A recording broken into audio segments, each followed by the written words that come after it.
CPM party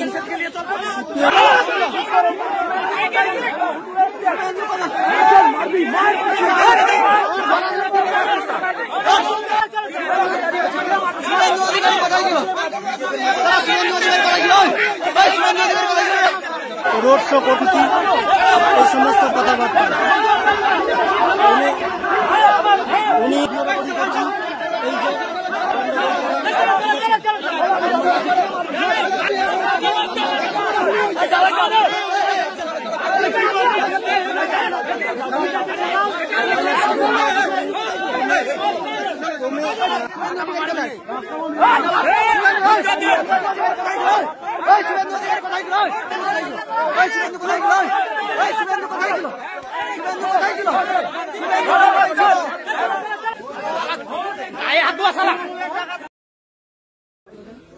আজকে নন্দীগ্রাম 2 নম্বর ব্লকে প্রচার চলাকালীন টাকাপুরা বেসিক স্কুলের যে মোড় সেখানে যখন আমরা প্রচার কাজ করছি সেখানে প্রচুর মা বোনেরা তারা এগিয়ে এসে আমাদের সাথে যখন করমর্দন করছেন, আমরা যখন জনসংযোগ করছি, কাতারে কাতারে মানুষ যখন বাড়ি থেকে বেরিয়ে এসে সমর্থন জানাচ্ছেন, সেই সময় কিছু বিজেপি আশ্রিত দুষ্কৃতী তারা এগিয়ে এসে আমাদের প্রচার কাজ বারবার আটকানোর চেষ্টা করে, আমাদের কমরেডদেরকে গালিগালাজ করে। এমনকি আমি প্রার্থী, আমাকে পর্যন্ত গালিগালাজ করে, দূর থেকে তারা প্রচার কার্য আটকাতে চায়।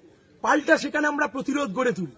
এরা হচ্ছে সেই লোক যারা কিছুদিন আগে তৃণমূল কংগ্রেসের ঝান্ডা ধরে নন্দীগ্রামকে অশান্ত করত, আজকে এরা বিজেপির ঝান্ডা ধরে নন্দীগ্রামকে অশান্ত করছে।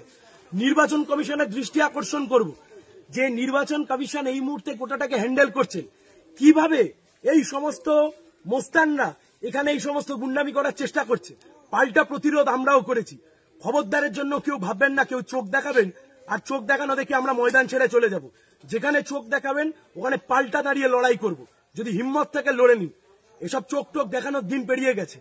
আমরা বলছি নির্বাচন কমিশনের আমরা দৃষ্টি আকর্ষণ করবো এই গোটা ঘটনা।